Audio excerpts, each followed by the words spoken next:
आप देख रहे हैं कालचक्र। मैं हूं श्रद्धा और मेरे साथ हैं प्रश्न कुंडली विशेषज्ञ पंडित सुरेश पांडे जी। पंडित जी बहुत बहुत स्वागत है आपका। नमस्कार। पंडित सुरेश पांडे जी से जानिए रत्नों से जुड़े उन 15 सवालों के जवाब जो आपको अब तक किसी ने ना बताए और ना ही समझाए। देखिए कालचक्र। जी हाँ, पंडित जी ने आपको कई बार रत्नों से जुड़ी खास जानकारी दी है। रत्नों की एक्सपायरी डेट और रत्नों से जुड़े बहुत से उपाय आपको बताए हैं, लेकिन आज हम दावे के साथ ये कह सकते हैं कि कालचक्र में पंडित जी आपको रत्नों से जुड़े उन 15 सवालों के जवाब देंगे जो अब तक आपको कहीं नहीं बताए गए होंगे। दाग धब्बे, दरार, पारदर्शी वाले रत्न धारण करना, रत्नों का टूटना, दरार पड़ना, रत्नों का खो जाना और दूसरे का रत्न धारण करना, इन तमाम विषयों पर आज पंडित जी आपको विस्तार से सटीक जानकारी देंगे। तो बात हो रही है आज रत्नों पर। जी हाँ, रत्न जो हमें बहुत आकर्षित भी करते हैं। किसी के उंगली में अगर हम किसी को धारण करे हुए देखें, बड़े कलरफुल होते हैं, कोई येलो कलर का, कोई व्हाइट कलर का, कोई ग्रीन कलर का, बहुत सारे रत्न देखने को मिलते हैं। पंडित जी, मैं ये जानना चाहूंगी कि जो ये इतने सारे रत्न हम देखते हैं, अगर मैं बात करूं तो क्या हमारे ग्रंथों में भी ये रत्न निहित हैं? इनके बारे में चर्चा की गई है? एकदम की गई है। ग्रंथों में इन सभी रत्नों का वर्णन है और वेदों में इन रत्नों का वर्णन है। और आदिकाल से, जब से सृष्टि की रचना हुई है, तब से ये रत्नों की चर्चा है। देवियों के मुकुट में, देवताओं के मुकुट में इन रत्नों के जड़े होने की बार बार बात आती है। तो कहने का आशय ये है कि ये जो रत्न हैं, जो मूल्यवान होने की दृष्टि से, रहीमदास ने भी कहा है कि गोधन, गजधन, बाजीधन और रतन धन खान, जब आवे संतोष धन, सब धन धूल समान। रतन धन, रतन को धन माना गया है। जैसे सोने चांदी को धन माना गया है, उसे रतन को भी धन माना गया है। ये भी आपके विपदा में काम आ सकता है, ये भी आपकी गरीबी को दूर कर सकता है, ये भी आपकी मुसीबत को टाल सकता है। और रत्न कई प्रकार के होते हैं। देखिए, अगर हम अपने ग्रंथों की बात करें तो प्राचीन ग्रंथों में हमारे 84 प्रकार के रत्नों का वर्णन मिलता है। अब ये 84 प्रकार के रत्न को आप 3 भागों में डिवाइड करिए। 3 भागों में, 3 श्रेणियों में इनको विभाजित करिए। कौन कौन से वो होंगे? पहला, पारदर्शी। पारदर्शी का मतलब जिस रत्न के आर पार दिखाई देता हो। दूसरा, अपारदर्शी, ऐसा रत्न जिसके आर पार दिखाई न देता हो। तीसरा, अल्प पारदर्शी। अल्प पारदर्शी का मतलब जिसमें कुछ दिखता भी हो, कुछ ना दिखता हो। तो ऐसे तीनों रत्नों को सर्वश्रेष्ठ माना गया है। अब ये 2 प्रकार के होते हैं। अब इनमें क्या 2 प्रकार है भाई? एक तो रंगीन है और दूसरे सादे हैं। रंगीन रत्न अगर हल्के रंग का हो तो उसकी पारदर्शिता सुरक्षित रहती है, क्योंकि गहरा रंग पारदर्शिता को समाप्त कर देता है, जिससे रत्न का मूल्य कम हो जाता है। जैसे नीलम अगर मयूर पंखी होगा तो पारदर्शी होगा, लेकिन वही नीलम अगर बहुत गहरे रंग का हो जाएगा तो अपारदर्शी हो जाएगा, उसकी कीमत कम हो जाएगी। पारदर्शी रत्नों में सबसे पहला स्थान अगर देखा जाए तो हीरे का है। नीलम और पुखराज भी पारदर्शी रत्नों में ही माने जाते हैं। अपारदर्शी रत्न जो है वो फिरोजा है। अल्प पारदर्शी रत्न श्रेष्ठता की दृष्टि से दूसरी श्रेणी में आते हैं। ये पूरी तरह से पारदर्शी न होकर के कुछ धुंधले होते हैं। रंग के गहरे फीके होने के आधार पर इनकी पारदर्शिता भी कम या ज्यादा होती है। लेकिन दीर्घजीवी, दीर्घजीवी का मतलब लंबे समय तक अपनी क्षमता को बनाए रखने वाले रत्न श्रेष्ठ माने जाते हैं। जो रत्न हर जलवायु में, हर क्लाइमेट में, हर ऋतु में, हर टेम्परेचर में, हर देश में, हर स्थिति में एक सा रहे, उसका रूप रंग ना बदले, कोई परिवर्तन ना हो, ऐसा रत्न सर्वश्रेष्ठ माना जाता है। ऐसे रत्नों पर रासायनिक प्रयोगों का भी प्रभाव नहीं होता है। ऐसे रत्न आसानी से टूटते नहीं हैं और इनमें स्क्रैच, खरोच भी नहीं पड़ती है। हीरा, पन्ना, पुखराज, मूंगा, ये सब दीर्घजीवी रत्न हैं, इस बात को समझ कर रखिए। लेकिन मूंगा जो है ये पत्थर नहीं है, मूंगा लकड़ी है, लकड़ी। मूंगा नाम का एक जानवर होता है जो समुद्र के किनारे लकड़ी के अंदर जा करके अपना लार्वा छोड़ता है और उसका लार्वा इकट्ठा जो होता है उसको शिकारी खरोच करके निकाल करके और उसकी कटिंग करके उसे मूंगा की जगह पर बेचते हैं। कोई कहता है कि इटालियन मूंगा है, वो लाल रंग का होगा, कैप्सूल की तरह होगा। कोई कहता है देसी मूंगा है, कोई कहता है जापानी मूंगा है। तो मूंगा कई प्रकार के होते हैं, ये लकड़ी होता है। और इसके परीक्षण के लिए अगर नींबू की 2 बूंद मूंगा के ऊपर टपका दी जाए तो वहां बुझबुझा निकलने लगता है, क्योंकि वो लकड़ी है। अगर वो प्लास्टिक का होगा, अगर वो नकली होगा तो कोई रिएक्शन नहीं होगा। और अगर असली होगा, उस पर 2 बूंद नींबू निचोड़ देंगे तो बुझबुझा निकलेगा और उसे पोंछेंगे तो वहां सफेद हो जाएगा। फिर उसके बाद उसको धो देंगे तो फिर वो अपने रंग में आ जाएगा। तो कहने का आशय ये है कि मूंगा को पत्थर नहीं मान सकते हैं। मूंगा रत्न जरूर है, लेकिन ये कैसा रत्न है? एक जानवर के लार्वा से उत्पन्न हुआ ये रत्न है, इसलिए इसे लकड़ी की ही श्रेणी में माना गया है। तो पंडित जी लगातार रत्नों से जुड़ी बहुत खास जानकारी आपको दे रहे हैं। जी हाँ, रत्न जो अपनी किस्मत बदल देते हैं, लेकिन रत्नों का बिल्कुल सही होना, रत्नों का असली होना, कैसे पहचान, ये लगातार आपको बता रहे हैं। 15 ऐसी बातें रत्नों के बारे में, खास बातें जो पंडित जी आपको लगातार बता रहे हैं। पंडित जी लगातार आप बहुत अच्छी जानकारी दे रहे हैं रत्नों के बारे में। अच्छा, एक चीज और, नवरत्न, 9 रत्नों का वर्णन, और हम भी सुनते आए हैं 9 रत्न होते हैं। तो ये 9 रत्न ही क्यों, पहली बात। दूसरा, उपरत्न, कृत्रिम रत्न, साथ ही कांच, रंगीन कांच, इसमें क्या डिफरेंस है, कैसे हम इसको समझें? पहली बात तो ये समझ लो श्रद्धा कि अगर 9 रत्न हैं तो 9 ग्रह ही हैं। जो 9 ग्रह हैं उन्हीं से संबंधित जो एक रत्न हैं वही 9 रत्न हैं।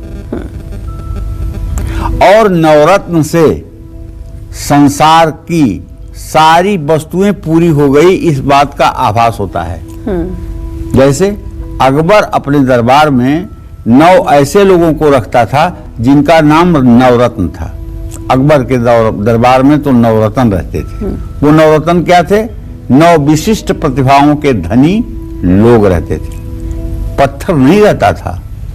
तो कहने का मतलब है कि बहुत लोग हमसे भी ये सवाल पूछते हैं, जो श्रद्धा पूछ रही है कि मुख्य रत्न 9 ही क्यों होते हैं पंडित जी, जबकि अनेक प्रकार के और भी रत्न उपलब्ध हैं। तो मैं आपको बताना चाहूंगा कि ब्रह्मांड में 9 ही तो ग्रह हैं, सूर्य, चंद्रमा, मंगल, बुध, बृहस्पति, शुक्र, शनि, राहु और केतु, जिनका महत्वपूर्ण प्रभाव व्यक्ति पर पड़ता है।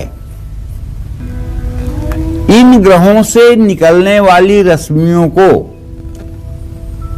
एकत्रित करने की क्षमता नवरत्नों में पाई जाती है। इसलिए ये रत्न महत्वपूर्ण हैं, जबकि बाकी रत्न नवग्रहों की रश्मियों को बहुत कम ऑब्जर्व कर पाते हैं, बहुत कम एकत्रित कर पाते हैं, इसलिए वो उपरत्न कहलाते हैं। एक और सवाल बहुत लोग पूछते हैं कि रत्न, उपरत्न, कृत्रिम रत्न और रंगीन कांच, इसमें क्या अंतर है? जिज्ञासा बस लोग पूछते हैं, जानते भी होंगे तब भी पूछते हैं। तो इन चारों तरह की चीजों में ग्रहों की रश्मियों को शोषित करने की या एकत्रित करने की क्षमता अलग अलग है। प्रमुख रत्न जो है वो सबसे ज्यादा ग्रहों की रश्मियों को ग्रहण करता है, इसके बाद उपरत्न और फिर कृत्रिम रत्न। कृत्रिम रत्न आप किसे समझ सकते हैं? कृत्रिम माने जो बनाया हुआ हो। जैसे आज मार्केट में जो पुखराज मिल रहा है वो बैंकॉक का पुखराज है, वो सफेद पुखराज है, उसको ट्रीट किया गया है, उसको पीला रंग दिया गया है। 200 वाट का बल्ब जला करके उसके सामने ले जाइए, 2 मिनट के अंदर सफेद हो जाएगा और उसकी रीसेल वैल्यू 0 होती है। वो कृत्रिम है, लेकिन अगर उसको आप धारण करेंगे तो वो भी बृहस्पति की रश्मियों को ऑब्जर्व करेगा, कम मात्रा में करेगा और फायदा आपको होगा लेकिन कम होगा। ओरिजिनल पुखराज की अपेक्षा उसका प्रभाव आपके जीवन पर सकारात्मक कम होगा। 9 ग्रहों की रश्मियों को ग्रहण करने वाले ये रत्न ही श्रेष्ठ माने जाते हैं। अच्छा हाँ, एक बात और, रत्नों को किस धातु के साथ धारण करें, इसमें भी बड़ा भेद है। बहुत से लोगों को आपने देखा होगा कि सोने में भी नीलम पहन लेते हैं दाहिने हाथ की मिडिल फिंगर में, जबकि ये मिडिल फिंगर शनि की है। शनि से सोने का क्या लेना देना, इस उंगली में तो सोने की अंगूठी भी नहीं पहननी चाहिए, लेकिन कुछ लोग अज्ञानता बस इसमें भी सोने की अंगूठी सस्का लेते हैं। क्या कह सकते हैं उनको। अब उसका बुरा प्रभाव उनके जीवन पर पड़ता रहता है, परेशानियां बढ़ती रहती हैं, मुसीबतें आती रहती हैं, सम्मान लुटता रहता है, लेकिन वो पहन के बैठे रहते हैं। तो ऐसे में नीलम, गोमेद, लहसुनिया, ठीक है, नीलम, गोमेद, लहसुनिया ये चांदी या पंचधातु में बनवाना चाहिए और मोती को तो स्पेशल चांदी में ही बनवाना चाहिए। अब बंगाल में मोती को सोने में बनवा देते हैं और सोने में बनवा के दाहिने हाथ की तर्जनी उंगली में पहना देते हैं। वहां के ज्योतिषी लोगों का कहना है कि सोना और मोती जब मिलता है तो उसके अंदर पुखराज के गुण आ जाते हैं, बृहस्पति को आकर्षित करने के गुण आ जाते हैं। ये सिद्धांत हमारे समझ से कहीं से भी तथ्यपरक नहीं है, लेकिन बंगाल में रहने वाले लोगों को अगर आपने कभी देखा होगा तो कभी ध्यान से संयोग अगर बने तो आप देखिएगा कि दाहिने हाथ की तर्जनी उंगली में सोने की अंगूठी में मोती जड़ा होगा। केवल बंगाल के लोगों में आपको मिलेगा और कहीं नहीं मिलेगा। हीरा, ये प्लेटिनम में बनवाना चाहिए। प्लेटिनम एक ऐसी धातु है जो 1000 डिग्री के टेम्परेचर पर पिघलती है। कहने के लिए लोग कह देते हैं कि हाँ प्लेटिनम में हम बना देंगे, लेकिन इतनी बड़ी प्रयोगशाला लोगों के पास नहीं है, अंगूठी बनाने वालों के पास, जो प्लेटिनम को पिघला सके। तो होता क्या है, होता यह है कि 25% सोना 75% चांदी मिलाकर के अंगूठी बन जाती है और उस पर प्लेटिनम का पॉलिश हो जाता है, वो प्लेटिनम जैसा दिखने लगता है। तो प्लेटिनम और अन्य रत्न सोने में धारण करने चाहिए। प्लेटिनम एक प्रकार से व्हाइट गोल्ड को ही कहते हैं। तो इस तरह से रत्नों को धारण करने की धातु के साथ विधा है, जो अगर शास्त्र सम्मत है तो निसंदेह वो आपके लिए फायदेमंद है। अगर वो आपने अपने, कुछ लोग तो वो है ना जो अपने से जिस मार्ग पर चलते हैं वही मार्ग बन जाता है। दम्भिन निजमति कल्प कर प्रगट किए बहुपंथ, कलिमल ग्रसे धर्म सब लुप्त भये सदग्रंथ, दम्भिन निजमति कल्प कर प्रगट किए बहुपंथ। तुलसीदास जी कहते हैं कि कलयुग ऐसा अपना प्रभाव दिखाएगा कि जितने सदग्रंथ हैं वो गायब हो जाएंगे। दंभी माने पाखंडी, पाखंडी लोग अपने मन से नए शास्त्र की रचना कर देंगे। ज्योतिष पढ़ते मुझे 50 साल हो गए, लेकिन मैंने किसी ज्योतिष के ग्रंथ में काल सर्प योग नहीं पढ़ा, लेकिन आज हर दूसरे पंडित के मुंह से सुनाई देता है काल सर्प योग है, वासुकी योग है, तक्षक योग है, ये योग है, वो योग है। अरे ये कहां से पकड़ के ला गए आप काल सर्प योग, कहां से पैदा कर लिया आपने इसको? शास्त्र का कोई आधार भी तो होना चाहिए, लेकिन नहीं, हिंदुस्तान भेड़िया रसान, काल सर्प योग है, तुरंत जाइए त्र्यंबकेश्वर, वहां पूजा करवाइए। ये तो काल सर्प योग है, ये तो 12 प्रकार का काल सर्प योग है। तो बस अपने मन से एक विद्या आपने पैदा कर दी, रोजी रोटी का एक अच्छा कार्यक्रम बन गया। तो हम ये कहना चाहते हैं कि जो हमारे शास्त्र कहते हों, जो हमारे प्रामाणिक शास्त्र कहते हों, अगर उन विधाओं का हम पालन करेंगे तो सचमुच में हम अच्छे कार्य करेंगे और अच्छे परिणाम पाएंगे। जय मां विंध्यवासिनी। बिल्कुल, तो आज का जो ये कार्यक्रम है ही इसलिए कि आप तक पूरी और सही जानकारी दी जाए, सटीक जानकारी दी जाए, जो रत्नों को लेकर पंडित जी लगातार दे रहे हैं। जैसे कि धातु को लेकर पंडित जी ने बताया, मैंने बहुत सारे लोगों को नीलम वाकई में सोने में पहना हुआ देखा और उनसे पूछो ओपल या नीलम पहने हुए, तो वो बोलते हैं हमें ऐसा ही बताया गया है। खैर, अब हम एक और मैं आपसे जानना चाहूंगी कि रत्न मैंने कहा बहुत अट्रैक्ट करते हैं, जैसे मुझे ओपल बहुत पसंद है। अब मैं किसी को पहने हुआ देखो तो लगता है हम भी पहन ले, तो क्या दूसरों के धारण करे हुए रत्न पहने जा सकते हैं? क्योंकि घर में ही कई बार ऐसा होता है कि ये किसी ने पहना हुआ है तो पिता ने अपने बेटे को दे दिया या माता ने अपनी बेटी को दे दिया, ये तुम पहन लो, क्या ये सही है? श्रद्धा, सही बात तो ये है बेटा कि रत्नों की बात तो दूर कर दो, किसी के पहने हुए कपड़े, किसी के पहने हुए जूते, किसी का उपयोग किया हुआ रुमाल, अगर आप इसका भी उपयोग करते हैं या किसी के सोए हुए बिस्तर पर आप सोते हैं, तो इन सब चीजों का भी जो उस व्यक्ति की नकारात्मक ऊर्जा वहां अवशोषित होगी, वो सब आप में समाहित हो जाएगी। तो जब इन चीजों का बैड इफेक्ट पड़ता है, तो किसी का उतारा हुआ रत्न अगर आप धारण करेंगे तो उससे आप कैसे कल्पना कर सकते हैं कि आपको अच्छा फल देगा? हाँ, लेकिन एक बात जरूर है, क्या दूसरे के पहने हुए रत्न को धारण करना चाहिए? तो देखिए, मैं ये कहता हूं कि दूसरे व्यक्ति के हाथ से उतरा हुआ रत्न कभी भी नहीं पहनना चाहिए, क्योंकि दूसरे व्यक्ति के शरीर की ऊर्जा भी उस रत्न में अवशोषित हो जाती है। ऐसे में किसी व्यक्ति के हाथ से उतारा हुआ रत्न अशुभ फल दे सकता है। हाँ, बहुत जरूरी अगर हो तो उसे दूध और गंगा जल से धोकर उसकी शुद्धि करके उसके ग्रह के मंत्रों का शास्त्र सम्मत जप करके और उसको धूप दीप दिखा करके परिवार का कोई करीबी सदस्य धारण कर सकता है। जैसे पिता का रत्न पुत्र धारण कर सकता है, पति का रत्न पत्नी धारण कर सकती है, माँ का रत्न बेटी धारण कर सकती है। ब्लड रिलेशन में अगर ये रत्न धारण किए जाएं तो कोई बुराई नहीं होगी। देखिए, रत्न खो जाएं, टूट जाएं या उनमें दरार आ जाए, तब क्या करना चाहिए? तो देखिए, रत्न का टूटना या उसमें दरार आना ये अशुभ माना गया है। ऐसे में ग्रह शांति करानी चाहिए, नया बड़ा और अच्छी गुणवत्ता वाला रत्न धारण करना चाहिए। रत्न खो जाए तो इसे शुभ माना गया है। जय मां विंध्यवासिनी।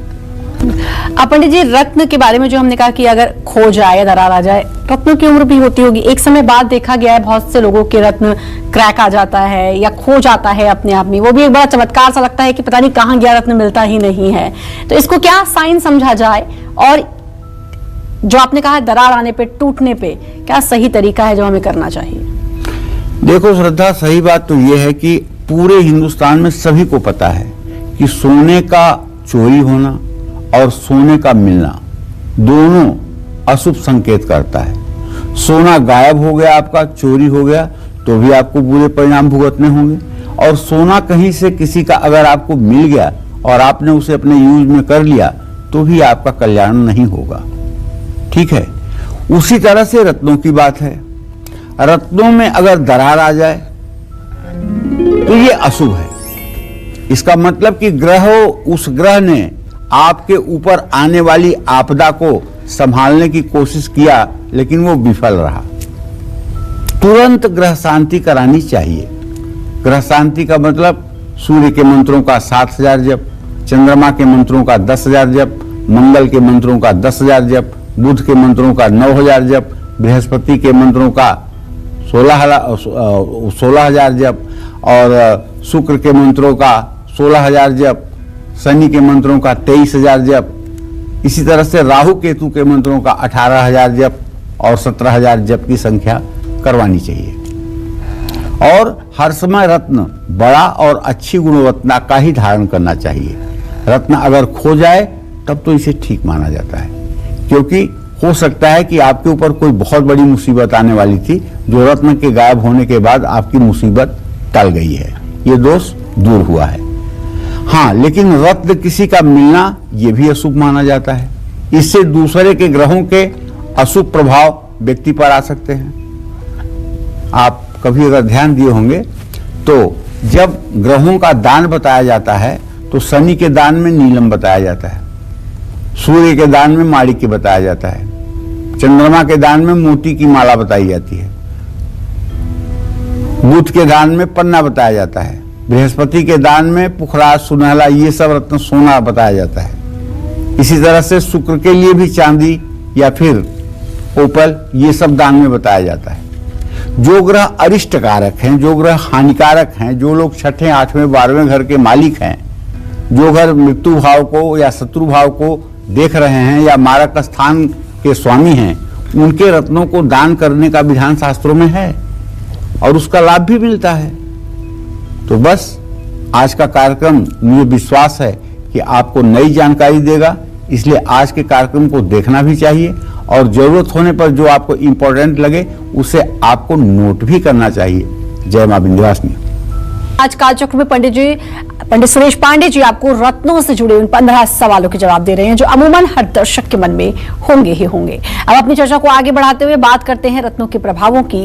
रत्न किस चीज में धारण करना शुभ माना जाता है, अंगूठी में या फिर लॉकेट में? ये जानते हैं पंडित जी से। बताइए पंडित जी, अंगूठी पहने या फिर लॉकेट में रत्न बनवाकर धारण करें?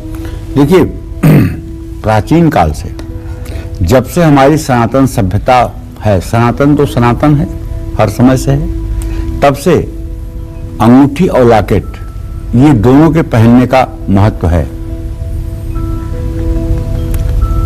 जैसे देवी की मानस पूजा में भी शंकराचार्य कहते हैं, स्वर्णा कल्पित कुंडले श्रुतयुगे हस्तांबुजे मुद्रिका। मुद्रिका आ गई ना, यही मुद्रिका अंगूठी है। स्वर्णा कल्पित कुंडले श्रुतयुगे हस्तांबुजे मुद्रिका, मध्य सार सना नितंब फल के मंजीर मघृद्वय, हारो वक्षस कंकरोत कोरत कारो कर द्वंद के विन्यस्तम मुकुटम शिरस्य अनुदिनम दत्तोन्मदम स्तूयताम। तो अंगूठी और लॉकेट की भी बात यही है। जो हार है उसमें जो लॉकेट है वो लॉकेट है। राजा महाराजा भी इसका पालन करते थे, श्रेष्ठ मनुष्य भी इसका पालन करते हैं। तो रत्नों को अंगूठी के रूप में पहना जाता है। तो हमारे हाथ की सारी उंगलियां ग्रहों के लिए बंधी हुई है। जैसे ये छोटी उंगली बुध पर्वत के ऊपर है तो इसमें बुध का रत्न पहना जाता है। ये अनामिका उंगली के नीचे सूर्य पर्वत है तो इसमें सूर्य का भी रत्न पहना जाता है, मंगल का भी रत्न पहना जाता है, शुक्र का भी पहना जाता है। आप कहोगे ऐसे कैसे? तो देखिए, सूर्य पर्वत के ठीक नीचे निम्न मंगल है, मंगल के नीचे सीधे जाएंगे तो शुक्र ग्रह का भी मतलब कि आपको स्थान मिल जाएगा। तो इसलिए ये 3 अंगूठियां यहां भी पहन ली जाती हैं।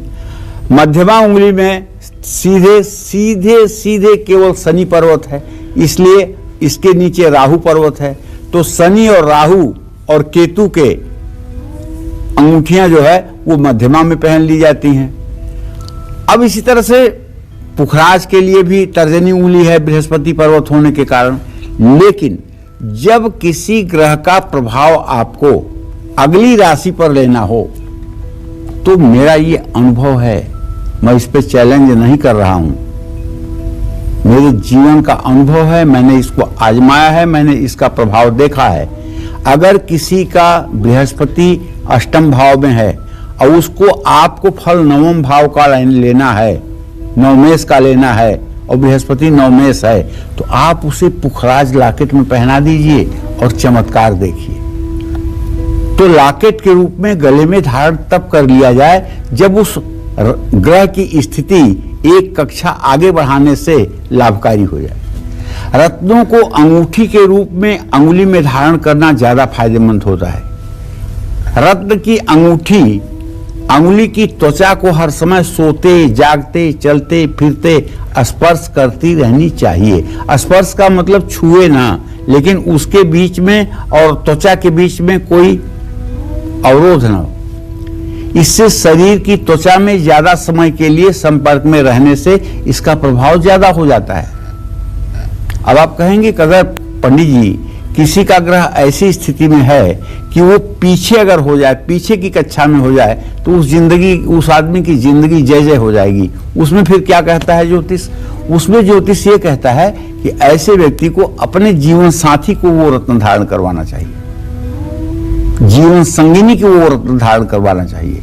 इसका चमत्कार भी देखा जाता है। रत्नों को गले में, लॉकेट में धारण करने से ये शरीर की त्वचा के साथ हमेशा स्पर्श नहीं कर पाते हैं। रत्नों को अंगूठी में धारण करने से इनका प्रभाव 90 से 95% तक प्राप्त होता है। रत्नों को गले में धारण करने से इनका प्रभाव 80 से 90% तक रहता है। गले में हमेशा भगवान के लॉकेट या रुद्राक्ष धारण करें, क्योंकि ये हृदय के पास रहने से हृदय को मजबूती प्रदान करते हैं। जय मां विंध्यवासिनी। पंडित जी, एक बात और कि हमेशा पुरुषों को देखा गया है कि वो दाएं हाथ में रत्न धारण करते हैं, महिलाओं के लिए कहा जाता है बाएं हाथ में रत्न धारण करें। तो क्या, कैसे धारण करना चाहिए? कुछ संबंध इसका प्रकृति से है? इसके पीछे का लॉजिक अगर हम तलाशे तो क्या है? देखो, सही बात यह है कि पुरुष और महिला दोनों को हमारे यहाँ शास्त्रों में कहा गया है, जब जन्म कुंडली बनती है ना, तो अब तो नहीं, लेकिन जब कुंडली हम लोग हाथ से बनाते थे तो उसमें लिखते थे अमुक जनपदांतर्गत अमुक ग्राम निवासिनः अमुक सर्वणः अमुक वर्मणः तस्य सुलक्षणा धर्म भार्यायाम दक्षिण कुक्षौ प्रथम पुत्र रत्न मजीजनत वाम कुक्षौ कन्या रत्न मजीजनत। मतलब दाहिनी कोख से पुत्र पैदा हुआ, बाईं कोख से कन्या पैदा हुई। हम मेरे समझ में नहीं आता कि क्या है दाहिनी कोख, क्या है बाईं कोख, लेकिन पहले यही लिखा जाता था। और हम भी कम से कम सैकड़ों कुंडली में लिखे हैं कि दक्षिण कुक्षौ पुत्र रत्न मजीजनत, वाम कुक्षौ कन्या रत्न मजीजनत। उसी के आधार पर महिलाओं को बाएं हाथ में अंगूठी धारण करने का और पुरुषों को दाहिने हाथ में अंगूठी धारण करने का एक दिशा निर्देश है। लेकिन अब मैं अपनी बात कर रहा हूं, दुनिया की बात नहीं कर रहा हूं। अलिंगे अस्मद युष्मदी, मतलब अब लिंग भेद नहीं है। अब अगर चाहें तो महिला पुरुष दोनों दाहिने हाथ में अंगूठी धारण कर सकते हैं। हाँ, महिलाओं को बाएं हाथ में रत्न धारण करना, पुरुषों को दाहिने हाथ में रत्न धारण करना, ये मतलब कि गर्म और ठंडा के आधार पर है। जबकि महिलाओं का बायां हाथ गर्म और दायां हाथ ठंडा होता है, क्योंकि कुछ रत्न प्रकृति के अनुसार गर्म होते हैं, जैसे पुखराज, हीरा, माणिक, मूंगा। कुछ रत्नों की प्रकृति ठंडी होती है, जैसे मोती, पन्ना, नीलम, गोमेद, लहसुनिया। ऐसे में रत्नों की प्रकृति के अनुसार रत्नों को दाएं या बाएं हाथ में धारण करना चाहिए। गर्म रत्न पुखराज, हीरा, माणिक, मूंगा पुरुषों को दाएं हाथ की तर्जनी और अनामिका उंगली में धारण करना चाहिए। महिलाओं को यही रत्न अपने बाएं हाथ में धारण करना चाहिए। ठंडे रत्न जैसे मोती, पन्ना, नीलम, गोमेद, लहसुनिया पुरुषों को अपने बाएं हाथ की मध्यमा और कनिष्ठिका में भी धारण कर सकते हैं, जबकि महिलाओं को अपने दाहिने हाथ की इन्हीं उंगलियों में ये रत्न धारण कर लेना चाहिए। इससे भी लाभ मिलता है। जय मां विंध्यवासिनी। एक बात और पंडित जी की कहते हैं कि जब रत्न धारण करो तो मित्र रत्न, शत्रु रत्न, इसका ध्यान रखो, क्योंकि राशियों का भी शुक्र और बृहस्पति गुरु का कहते हैं कि आपस में बनती नहीं है। तो इन चीजों का कितना ख्याल रखना चाहिए? बहुत ख्याल रखना चाहिए। देखो, ग्रहों के दो वर्ग हैं, ग्रहों के दो वर्ग हैं, और ये दोनों वर्गों को अगर आप एक साथ मिला जुला दें फिर अनिष्ट हो जाएगा। जैसे सूर्य, चंद्रमा, मंगल, बृहस्पति, इनके रत्नों को आप एक साथ धारण कर सकते हैं, आपका कल्याण होगा। लेकिन सूर्य और शनि का रत्न, सूर्य और शुक्र का रत्न, चंद्रमा और शनि का रत्न, मंगल और शनि शुक्र का रत्न, बृहस्पति और ये रत्न नुकसानदेह हैं। तो ऐसे में सही बात यह है कि रत्न का वजन व्यक्ति के शारीरिक भार, ग्रहों के बल ग्रहों के शुभ अशुभ प्रभाव को देखते हुए निर्धारित किया जाता है। हमेशा दोष रहित रत्न धारण करना चाहिए। हर रत्न की अपनी एक आयु होती है। आयु पूरी होने के बाद रत्न अपना प्रभाव खो देता है। रत्न की आयु पूर्ण हो जाए तो उसको, अगर सस्ता रत्न है तो नदी में प्रवाहित कर दीजिए, अगर महंगा रत्न है तो उसे फिर से उसके संबंधित अनाज में रख करके उसको पुनः जागृत करिए और तब धारण करिए। मित्र रत्न और शत्रु रत्न का ध्यान रखिए। ऐसा न हो कि आपने मोती भी पहना है तो नीलम भी पहना है, आपने माणिक्य भी पहना है तो आपने गोमेद भी पहन लिया है। ऐसी भूल ना करिए। और हाँ, लग्नेश और राशिश परस्पर शत्रु हों तो लग्नेश के रत्न और इससे संबंधित रत्न पुरुष को दाएं हाथ में, और राशि और इससे संबंधित रत्न को पुरुष के बाएं हाथ में धारण करवाना चाहिए। जय मां विंध्यवासिनी। एक चीज और कि बिना किसी जानकारी के हमें रत्न नहीं धारण करने चाहिए, क्योंकि शुभ और अशुभ फल इससे जो हैं वो मिल सकते हैं। तो इस बात का ख्याल रखना कितना जरूरी हो जाता है, क्योंकि कुछ लोगों को, जैसे मैंने कहा कि मुझे ओपल बहुत पसंद है, लेकिन पता चलता है कुंडली देखकर कि ओपल नहीं पहनना चाहिए, तो कुछ लोग ऐसे ही धारण कर लेते हैं, तो उसका खराब असर भी पड़ता होगा। देखो श्रद्धा, सही बात तो ये है कि ज्योतिष शास्त्र में बड़ा स्पष्ट है कि शरीर भाव का स्वामी, संतान भाव का स्वामी और भाग्य भाव का स्वामी, ये तीन भावों के स्वामी जो ग्रह होते हैं उनके रत्न आंख मूंद कर धारण करने चाहिए। जो रत्न दूसरे भाव के, सातवें भाव के, छठे, आठवें, 12वें भाव के स्वामी हों उनका रत्न भूल करके भी धारण नहीं किया जाना चाहिए। यही स्थिति चंद्रमा से भी देखनी चाहिए। अगर व्यक्ति की चंद्र कुंडली मजबूत है तो उसके राशि के आधार पर रत्न धारण करवाना चाहिए, और अगर लग्न कुंडली मजबूत है तो लग्न के आधार पर रत्न धारण करवाना लाभकारी होता है।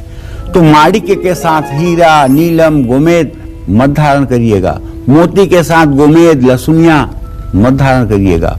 मूंगे के साथ हीरा, नीलम, गोमेद न धारण करिएगा।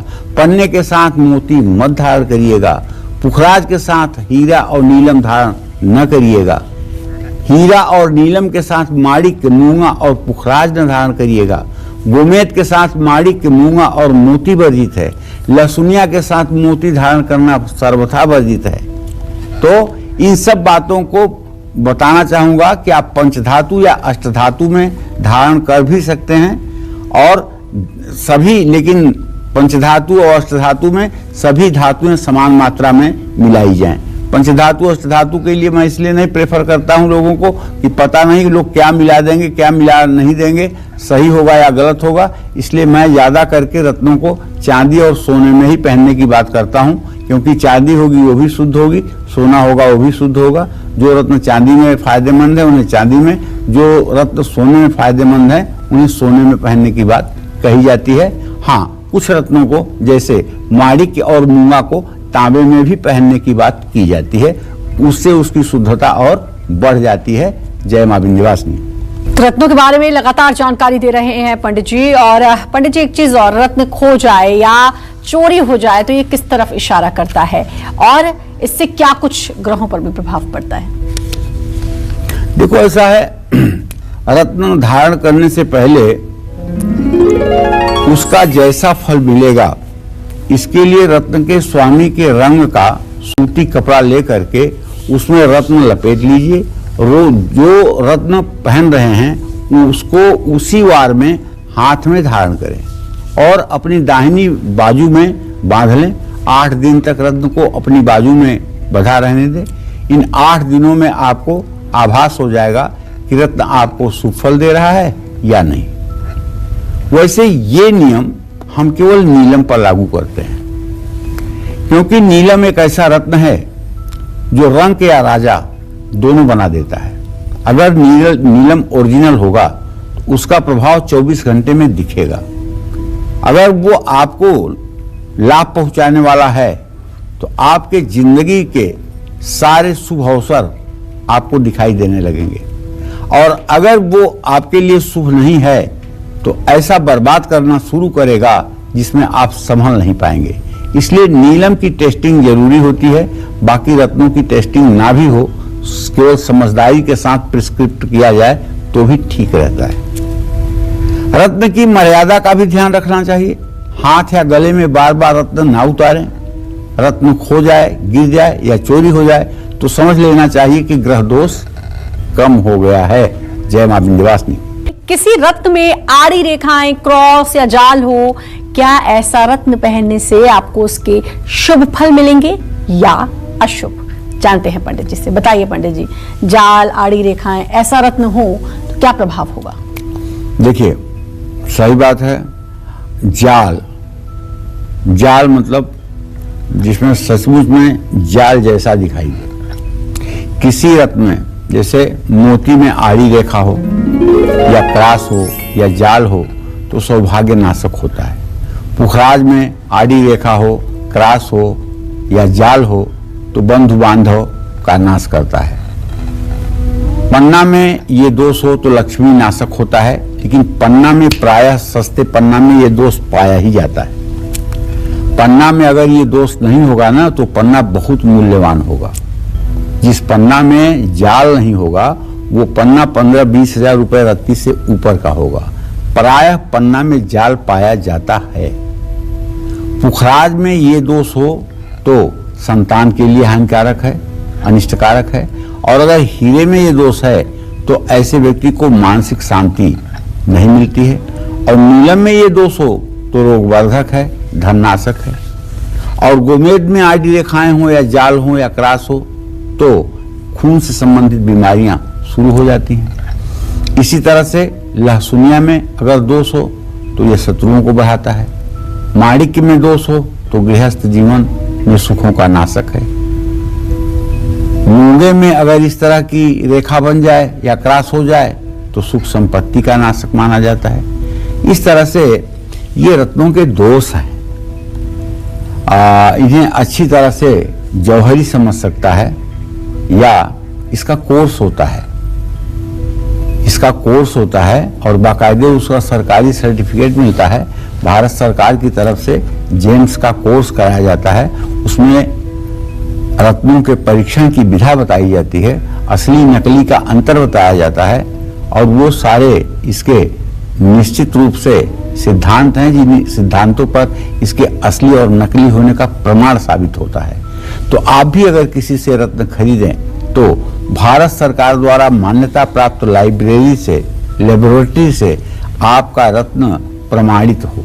इस बात का ध्यान रख करके ही रत्न धारण करें। जय मां विंध्यवासिनी। विजय कुमार जुड़ चुके हैं सूरत से। विजय कुमार जी, बहुत बहुत स्वागत है। पंडित जी से बात कर सकते हैं आप? नमस्कार पंडित जी। हाँ नमस्कार महाराज जी, मेरा डेट ऑफ बर्थ 18 अक्टूबर 1983 है जी। मैं थोड़ा जानना चाहता हूँ कि मैं किस लाइन में अपना किस्मत आजमाऊं। ये ऐसा है कि आपके 10वें भाव में बृहस्पति बैठा हुआ है और आप प्रतिभावान भी हैं। आप ट्रांसपोर्ट का काम शुरू कर लीजिए। अपनी गाड़ियां मत खरीदिएगा, दूसरों की गाड़ियां हायर करके और उसे चलवाइए। ट्रांसपोर्ट का काम आपके लिए बहुत फायदेमंद होगा। यातायात और ट्रांसपोर्ट और टूर ट्रेवल से रिलेटेड जो भी व्यवसाय आप करेंगे बिना पैसे के काम आपका शुरू हो जाएगा और उसमें आपको सफलता भी मिलेगी। हाँ, समय जरूर लगेगा, 1 से 1.5 साल का समय लग सकता है आपको ठीक से सेटल होने में, लेकिन ये काम आपके लिए फायदेमंद है, इसमें कोई दो राय नहीं है। जय मां विंध्यवासिनी। कहीं आपके रत्न में धब्बे तो नहीं पड़ गए? अगर ऐसा है तो पंडित जी से जानिए कि रत्नों में धब्बे पड़ना कितना खतरनाक साबित हो सकता है। बताएं पंडित जी। देखिए, मोती में धब्बे और दाग हों तो मानसिक शांति में बाधा बन जाती है। पुखराज में अगर दाग धब्बा होगा, धन और संपत्ति का नाश होगा। कभी कभी पुखराज में सब कुछ तो अच्छा होता है लेकिन एक बबल जैसा दिखाई देता है, एक ऐसा दिखाई देता है जैसे एयर, हवा का एक छोटा सा किनका पुखराज के अंतर्गत है। और जब आप जौहरी से कहिए कि ये देखिए इसमें क्या दिखाई दे रहा है तो जौहरी कहता अरे ये कुछ नहीं है, ये एयर बबल्स है, ये तो होता ही है रत्नों में, लेकिन ये ठीक नहीं होता है। ये संपत्ति का नाशक होता है। पन्ना, माणिक्य और मुंगा में दाग धब्बे हों तो पुरुष और महिलाओं के लिए रोग कारक होते हैं। हीरे में दाग धब्बे होंगे तो ये मृत्युकारक भी हो सकता है। नीलम में दाग धब्बा होगा तो अचानक विपत्तियां आ सकती हैं। गोमेद का दाग धब्बा होगा तो संपत्ति और पशु का नुकसान होगा। लहसुनिया में दाग धब्बा होगा तो विरोधी बढ़ जाएंगे। मैं यही कहना चाहूंगा कि देखिए, अगर केवल रत्न धारण करने से सारी दरिद्रता दूर हो जाती तो भारत सरकार इतना पैसा खर्च करके गरीबी उन्मूलन के काम को क्यों करती? सबको रत्न पहना देती, सब टाटा बिरला हो जाते और सब बढ़िया से ऐश की जिंदगी जीते। हमारा भी देश विकासशील देशों में न होकर विकसित देशों में हो जाता, हमारा भी रुपया डॉलर के बराबर हो जाता। तो बस ये बात कहना चाहूंगा कि कर्म की प्रधानता को मत भूलिएगा। कर्म करिएगा तभी रत्न भी काम करेंगे। कर्म करते रहिएगा और सही रत्न प्रिस्क्रिप्शन आप पहनिएगा, तब आपको रत्न भी काम करेंगे। केवल रत्न पहन करके और मनोकामना पूरी करने की बात सोचना ठीक नहीं होगा। पुरुषार्थ और भाग्य दोनों एक साथ चलने चाहिए, तब आनंद बरसेगा। इसलिए मैं कहना चाहूंगा, बार बार रत्न धारण करिए, ओरिजिनल करिए, बढ़िया करिए, उसको जांच परख करके करिए, क्योंकि रत्नों में बहुत घालमेल चलता है। ठीक है, और रत्न लंबी आयु के होते हैं। रत्नों को धारण करने से मन में प्रसन्नता बढ़ती है, हाथ की शोभा बढ़ती है, मन की शोभा बढ़ती है। लेकिन रत्नों को परीक्षण के बाद और किसी कुशल अनुभवी व्यक्ति के द्वारा ही प्रिस्क्रिप्शन करने पर धारण करना चाहिए। जय मां विंध्यवासिनी। कौन सा रत्न किस दिन पहनना शुभ होता है, कौन सा रत्न किस उंगली में पहनना शुभ होता है, और कौन सा रत्न किस ग्रह की कृपा दिलाता है, आइए जानते हैं पंडित जी से। बताएं पंडित जी। देखिए, सूर्य का रत्न माणिक्य है। सूर्य की उंगली अनामिका उंगली है। रविवार के दिन प्रातः काल सूर्योदय के समय सूर्य की उपासना के बाद शुक्ल पक्ष में ये रत्न दूध और जल से धो करके धारण करना चाहिए। धारण करने के पहले ओम घृणी सूर्याय नमः इस मंत्र का 7000 जप कर लेना चाहिए। अब मोती की बात करें तो मोती सबसे छोटी उंगली में, कनिष्ठिका में, स्मॉल फिंगर में सोमवार की 8 बजे रात शुक्ल पक्ष में धारण करना चाहिए। दूध और जल से धोना चाहिए। ओम सोम सोमाय नमः इस मंत्र का 10,000 जप कर लेना चाहिए और तब इसको धारण करना चाहिए। मंगल का रत्न मूंगा है, जिसे रिंग फिंगर में, अनामिका उंगली में मंगलवार को प्रातः 7 बजे शुक्ल पक्ष में दूध और जल से धोकर ओम अंग अंगारकाय नमः इस मंत्र का 10,000 जप करके तब धारण करना चाहिए। बुध का रत्न पन्ना है और बुध की अंगुली कनिष्ठिका है, इसके नीचे बुध पर्वत है। तो इसको आप सोने में भी धारण कर सकते हैं, चांदी में भी धारण कर सकते हैं, और बुधवार के दिन प्रातः काल इसको शुक्ल पक्ष में धारण करेंगे। दूध जल से धो करके ओम बुंग बुधाय नमः इस मंत्र का 9000 जप करके आप इसे धारण करेंगे। पुखराज बृहस्पति की उंगली तर्जनी इंडेक्स फिंगर में धारण किया जाता है। ये सोने में धारण किया जाता है। बृहस्पतिवार को शुक्ल पक्ष में प्रातः काल धारण किया जाता है। लेकिन अगर आप ओपल पहनते हैं जो शुक्र का रत्न है, तो उसे भी आप चांदी में बनवा करके यहां धारण कर सकते हैं। अब इसके पीछे का लॉजिक तो यह है कि इस तर्जनी उंगली के नीचे बृहस्पति पर्वत है, लेकिन जब और सीधे जाएंगे तो शुक्र पर्वत भी अंगूठे के नीचे है। शुक्र का प्रभाव, बृहस्पति का प्रभाव ये तर्जनी से मिलता है। लेकिन अगर हीरा पहनना है तो वो रिंग फिंगर में ही पहना जाएगा, जिसमें शादी की अंगूठी पहनी जाती है अनामिका उंगली में, उसी में पहना जाएगा। अच्छा, कनिष्ठिका उंगली में शनि का रत्न नीलम कभी भूल के भी नहीं, हाँ, ये मध्यमा में ही धारण किया जाएगा। राहु का रत्न भी मध्यमा में धारण किया जाएगा, गोमेद, और केतु का रत्न लहसुनिया ये भी मध्यमा में ही धारण किया जाएगा। हाँ, लेकिन अगर कनक खेत लहसुनिया हो तो उसे आप चाहे तो अनामिका में भी धारण कर सकते हैं। ये कनक खेत लहसुनिया बहुत महंगा रत्न है अगर ओरिजिनल है तो। सर्वार्थ सिद्धि योग, अमृत सिद्धि योग, रवि योग, गुरु पुष्य योग, ये रत्नों के धारण करने के लिए विशिष्ट समय है, इसमें कोई संदेह नहीं है। जय मां विंध्यवासिनी। बहुत सटीक और बहुत अच्छी जानकारी जिससे सभी को लाभ हुआ होगा वो आपने दी और अपना समय दिया, उसके लिए आपका बहुत बहुत धन्यवाद। नमस्कार। और उम्मीद करते हैं आपको आज का विषय बहुत पसंद आया होगा। कल फिर एक नए विषय के साथ और आपकी परेशानियों को दूर करने के लिए ढेरों उपाय लेकर आएंगे हम पंडित सुरेश पांडे जी के साथ। तब तक कालचक्र की पूरी टीम को दीजिए इजाजत और देश और दुनिया की बाकी खबरों के लिए लगातार देखते रहिए न्यूज़ 24। नमस्कार। नमस्कार, मैं हूं मानक गुप्ता। अगर आपको हमारा ये वीडियो पसंद आया हो तो इसे लाइक और शेयर जरूर करें और हाँ, हमें सब्सक्राइब और फॉलो करना ना भूलें ताकि आप देश और दुनिया की कोई खबर मिस ना करें। तो जुड़े रहिए हमारे साथ और देखते रहिए न्यूज़ 24।